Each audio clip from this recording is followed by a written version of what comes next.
All right, so welcome to the final plenary session, or as I like to say, the crescendo to a wonderful day. And I think you're going to really enjoy the topic at hand. I have the great privilege of introducing to you Representative Jason Saine, who represents the 97th House District, which encompasses Lincoln County, North Carolina. Representative Saine is serving his third full term in the North Carolina House after being appointed in 2011. He was appointed by Speaker Tim Moore to serve as the senior chairman of the House Finance Committee. And the Finance Committee is responsible for tax, fiscal policy, and in that role, Chairman Saine also chairs the Appropriations Information Technology Committee. Representative Saine further serves as the chairman of the American Legislative Exchange Council.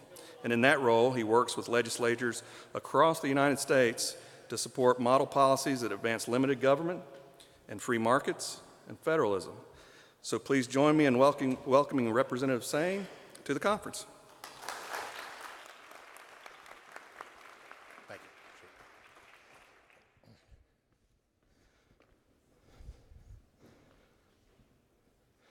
So good afternoon.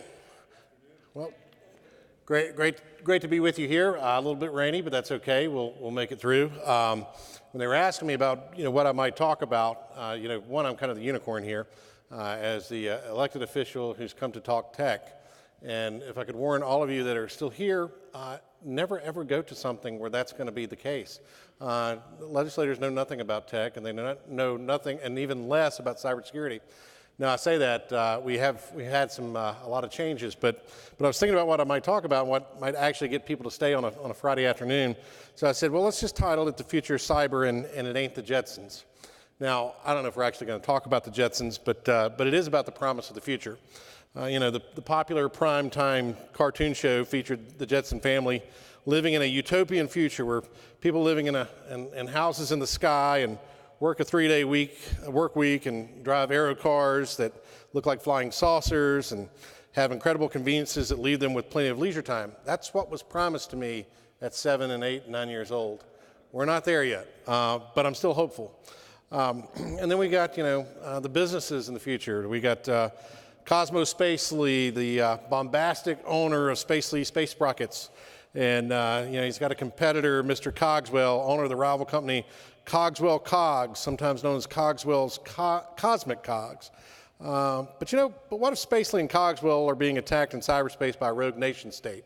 I never saw that episode, so I don't really know how that ends up. But things we thought about in the past and thinking about the future, but things we could not conceive. I graduated high school in 1991 at Lincoln High School in Lincoln County, North Carolina. Cybersecurity wasn't even a thing at that point, and it hadn't been. I don't think it's been that long ago. Those younger people in the audience may think that was a long time ago. But it kind of highlights what the challenges for state legislators, policymakers, our federal counterparts, and even our county commissioners and city councilmen, some of the challenges that we face. As you're here talking about it, and I know I might be in a room full of folks way smarter than I am about technology and cybersecurity, and that's okay. On a Friday afternoon, I hope I at least bring the IQ level down a little bit to ease you into your weekend. But we still have to make decisions on a lot of things in terms of state government and state policy, and how that will impact the future of our state and other states in our nation, and quite frankly, the globe. But I want to tell you a little bit about me and how I came to be your speaker today, because I'm kind of in a unique position. And I was appointed to the North Carolina House in 2011, owned a little tech shop in Lincoln, North Carolina. We built white boxes, desktops, servers, that type of thing. Then kind of as small businesses grow into other opportunities, we started doing social media and building websites and hosting data for some of our clients. So we were just a mom and pop shop, early 2000s, just trying to make a buck. And then later on in 2011, like I say, I got appointed to the State House, and at that time, Speaker Tom Tillis, he's now U.S. Senator, but Speaker Tom Tillis, who had worked at Booz Allen and IBM, he was one of the few tech people in the House or Senate. And I had a counterpart Senator Ralph Heiss, who also works on tech issues, but slowly we're starting to get more and more legislators involved. And my colleague, Senator Van Dyne's here today, and it's good to see her and be in her backyard. So thank you, and she serves with us and is interested in IT issues. And we just took a trip not too long ago out to the Bay Area and looked at companies and what they're doing from cybersecurity to latest, greatest, and what we might need to do in setting policy. So it's great to have you with us today too.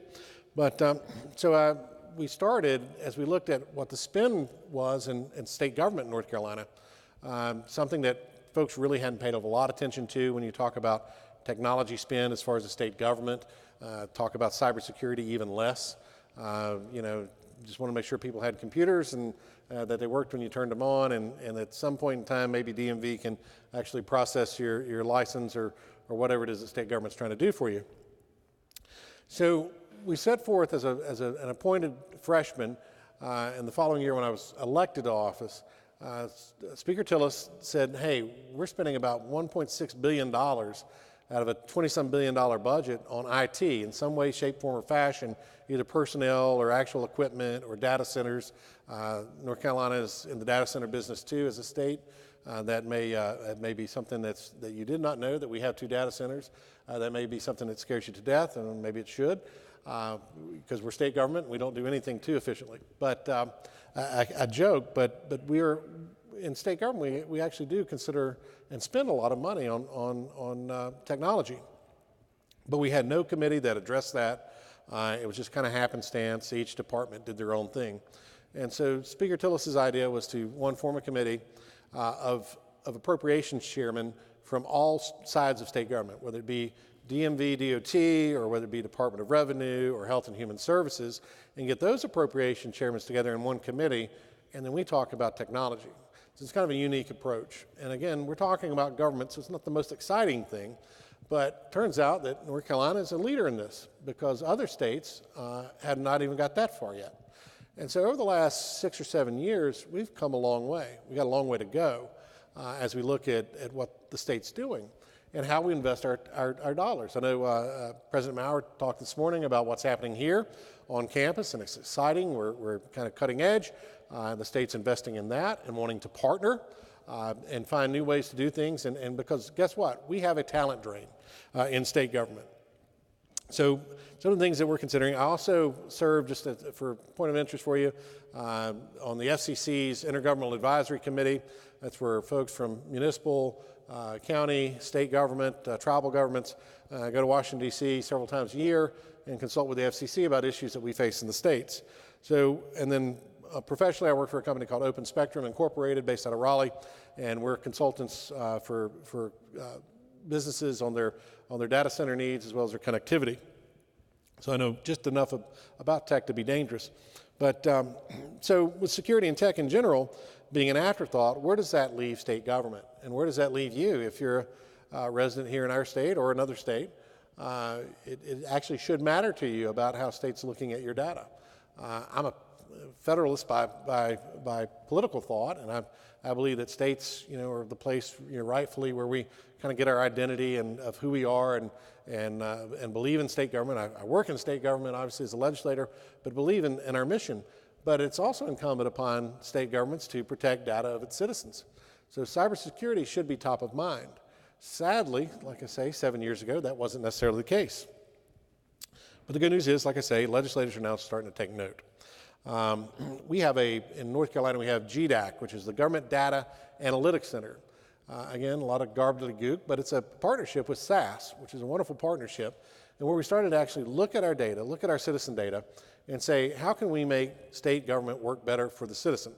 Part of that is having good, clean data, knowing that when you interact with state government, you are who you say you are, and we're protecting your data.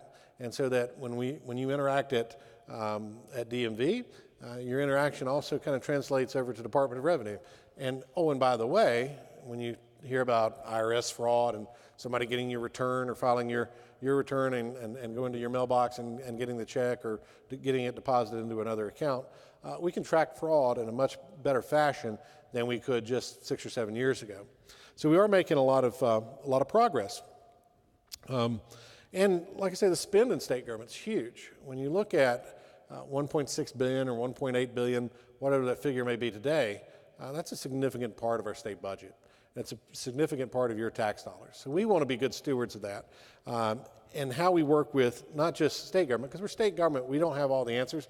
Matter of fact, I think we're finding out that we have fewer and fewer answers. But we know that private sector and our education system can provide a lot of that help and a lot of the answers that we need. So how can the state partner with private sector because we don't have those answers?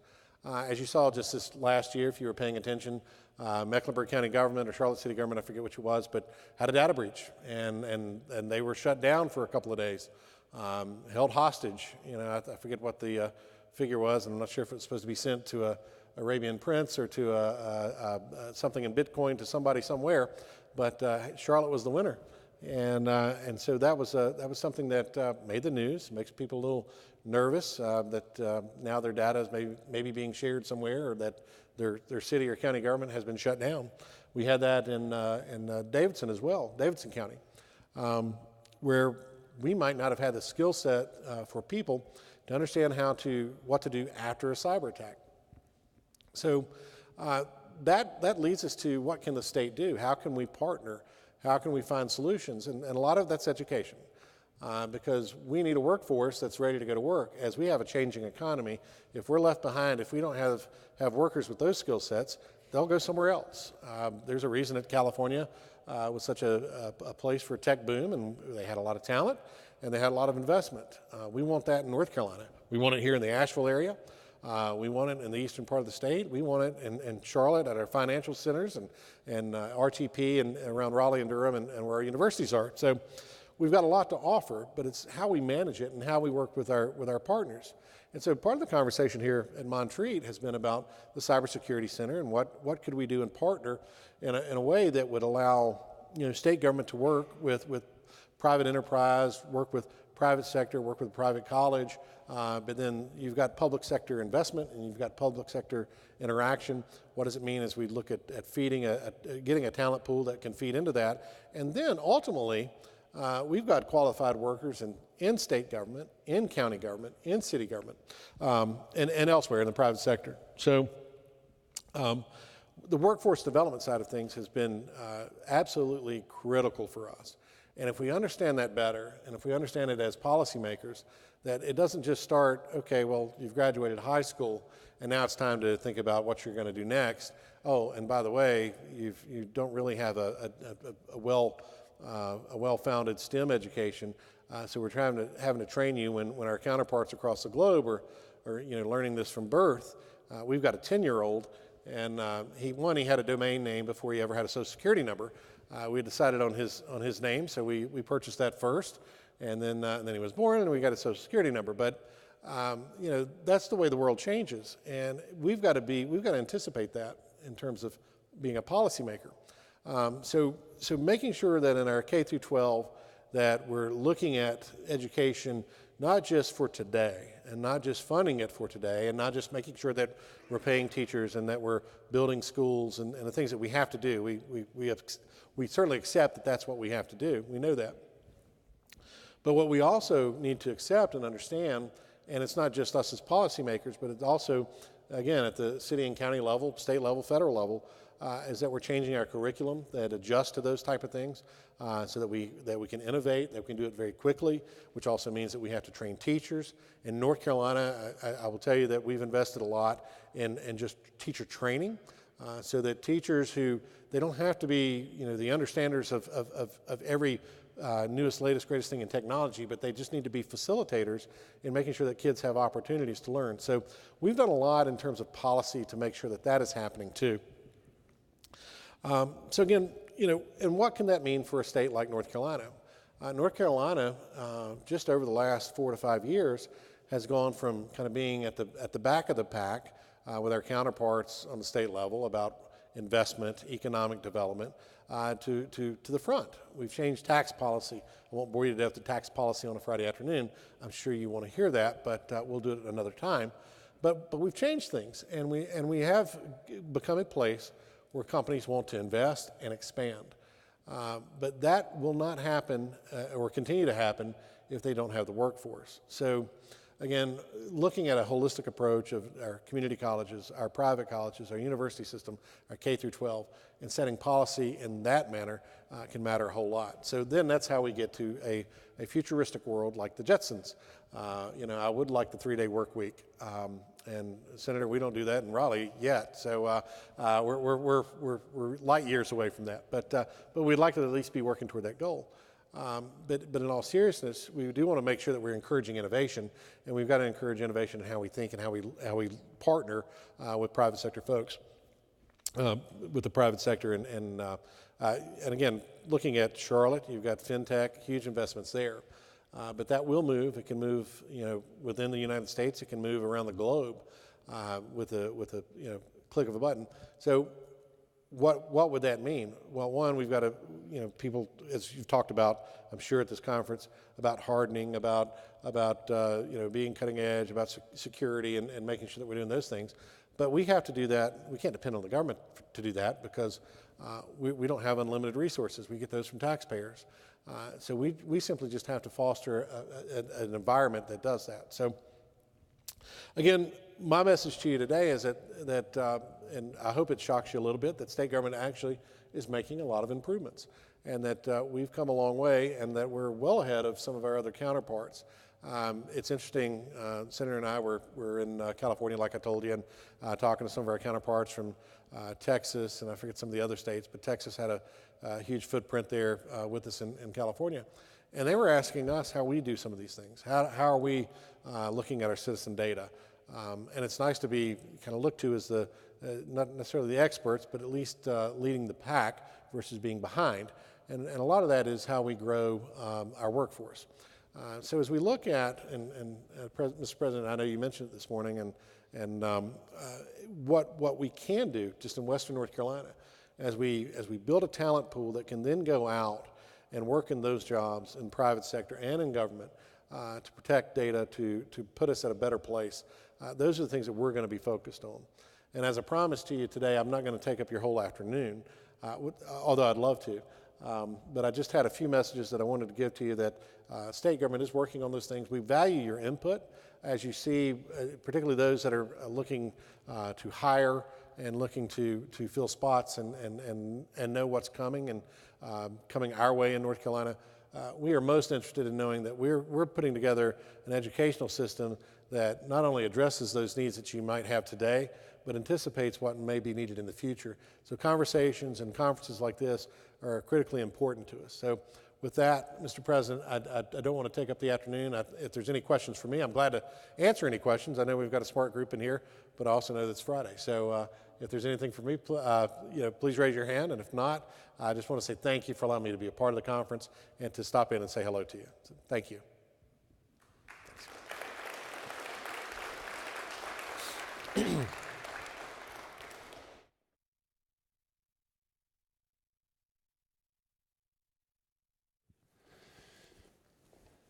Thank you, Representative Saine. Appreciate your leadership in the state and your leadership, your visionary leadership, really, for the state of North Carolina in this region. We're going to have a chance to wrap up early, and I don't think that's going to disappoint any of you. I want to wrap up with 5 very, very quick points. Number 1, when I go to conferences, I look for the gold nugget or 2, the practical application, the takeaway. What can I apply in my life? I hope that you have gleaned some gold nuggets during the day today. I don't know what you thought of the sessions. We'll send out a survey and we'll want to know what you thought of the sessions, but I thought there was some very, very stimulating conversation, presentations, and I hope that you have some practical takeaways that you can apply in your life. Number 2 is, I just want to say, and I mentioned this in my opening remarks this morning, we want to be your source. We want to be an ongoing source of cybersecurity awareness and education and actionable data for you, for Western North Carolina, for the state of North Carolina, and for this region within that 250-mile perimeter of Asheville. And so we have, over the last 6 years, launched educational initiatives And as I mentioned this year, we're now announcing the Carolina Cyber Center. So I think we've got the Carolina Cyber Center.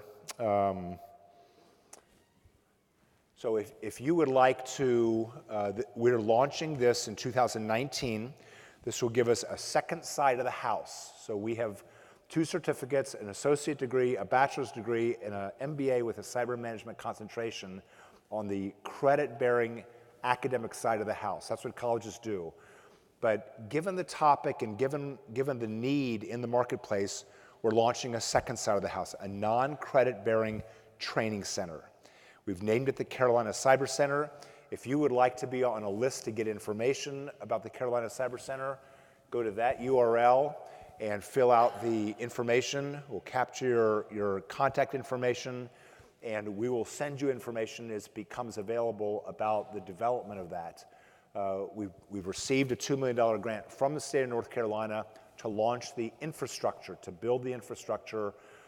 It'll include an a cyber audit service, as well as a series of certificate programs for training, non-credit-bearing training for industry, for government, for citizens, for all employees in your company. It's cyber hygiene, it's technical, we're kind of looking at a whole map of certificate programs to help harden the state and harden the region. That's number 3. Number 4 is we have the date for next year's cyber conference. Mark your calendar. It's October 4th, 2019. I think that'll come up shortly. And finally is we would love your feedback. And so you'll be receiving shortly a survey from us about what you think about today, what your experience was today. Please take the 5 minutes to fill that out. We look at those. We actually take those very, very seriously. We have improved upon your comments in past years with regard to what's happened this year, and that continuous improvement is part of the DNA here at the college. That's really all I have. I want to say thank you. I hope this has been a valuable day for you, and we look forward to continuing to serve you in the days and years and months ahead. God bless you. Have a great weekend.